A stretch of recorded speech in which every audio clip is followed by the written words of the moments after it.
Hey everybody, Dr. Diane, your chronic illness expert here, talking today about CIRS, C-I-R-S, what causes it and what you can do about it. So one of the things that sometimes happens when people just start looking at CIRS, which stands for Chronic Inflammatory Response Syndrome, is that many times people can get confused and think that this is like the final diagnosis. Just kind of like it sounds, like chronic inflammatory response. What's happening is something is triggering the body into this chronic inflammation. Now, anytime we use the word syndrome in medicine, like chronic inflammatory response syndrome, a syndrome is a collection of symptoms without a specific disease necessarily or a cause associated with it. So irritable bowel syndrome is another example of this, right? So with irritable bowel syndrome, we tend to have these digestive disorders, these digestive problems that lab testing has not been able to figure out the reason why. So it's all these symptoms, and they look a certain way. It's happening in the gut, oftentimes comes with things like constipation and diarrhea and bloating. And so we use the word syndrome when it's like in medicine, it's like, well, I don't know. So I encourage you to consider CIRS, chronic inflammatory response syndrome, as part of the mechanism of what's happening in your body with this inflammation, but it's not the end all be all. So common markers that we see elevated in chronic inflammatory response syndrome are things like MMP9, TGF-beta1, right? These are common things. We can see changes in C4A, C3A. These types of things will elevate in the CIRS situation. Now, what is important to understand is what is behind it.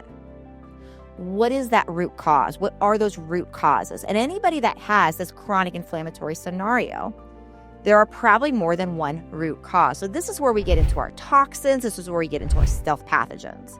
And if you have a true CIRS type of situation, usually you're going to see a wide variety of problems, right? Headaches, migraines, chronic fatigue, fibromyalgia, neurological problems, right?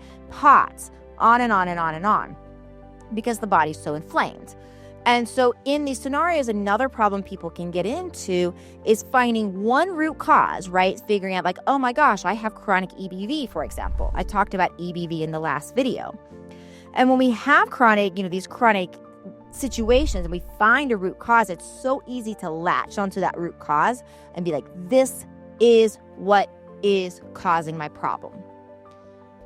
And what I would encourage you is to look at this as this is likely part of what's causing my problem. Because oftentimes when we find a root cause, many times what happens is we stop looking for more and we start saying like, but I know I have this and this is so related to all my symptoms. So now all of my treatment is going to be around this one thing.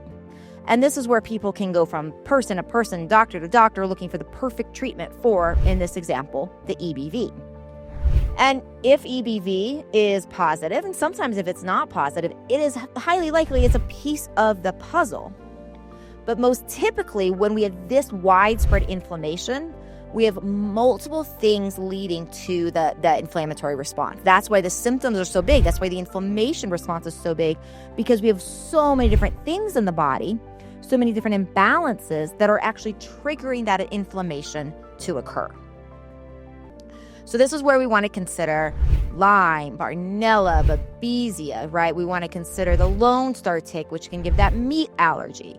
We want to consider other things like environmental toxins, mold toxins, right? We want to consider our glyphosates, which come from our genetically modified world. So all of these things, toxic metals, hidden parasites, other problems in the gut, and more can all lead to the series of the response of the body to elicit something like the chronic inflammatory response syndrome. So that's what's happening there. We really do want to consider, like I said, all of these different root causes. And a lot of getting people out of this is by getting to the root. Now, for some people, one of the things that I've seen, one of the things that I know a lot of my colleagues have seen, is that once we get to the root, sometimes there's something else that needs to happen to get the body out of inflammation. Right? So we get to the root, but the body oftentimes is still inflamed. And so sometimes we need a secondary thing that is going to take the body out of that inflammation and kind of reset the cycle. So we want to get to the root, but sometimes that little bit of inflammation that can still be major in symptoms needs to be repaired. For example, some MRI studies have looked and shown that the brain, oftentimes in mold patients, can be inflamed, that certain parts of the brain are inflamed. And what studies have also shown is that when somebody takes VIP, vasoactive inhibitory peptide, which is a protein molecule, you can get compounded. And then repeat MRI studies are done that brain, the inflammation oftentimes comes down. I've seen really good results in inflammation also with a peptide called KPV. I've seen that also help with things like histamine intolerance. So we just want to consider all of these things as possible reasons and as possible solutions if we're in that CIRS, situation. So one of the points of this video is just to help you that if you have this, like so many times people are like, oh, this is what it is, this is what it is, this is what it is. But it's still not hugely actionable until we know what's causing it. What is causing the immune system to inflame? So yes, that diagnosis like that can be incredibly helpful, can set the mind at ease, and so many things, but we still want to make sure that we are looking for all the reasons why.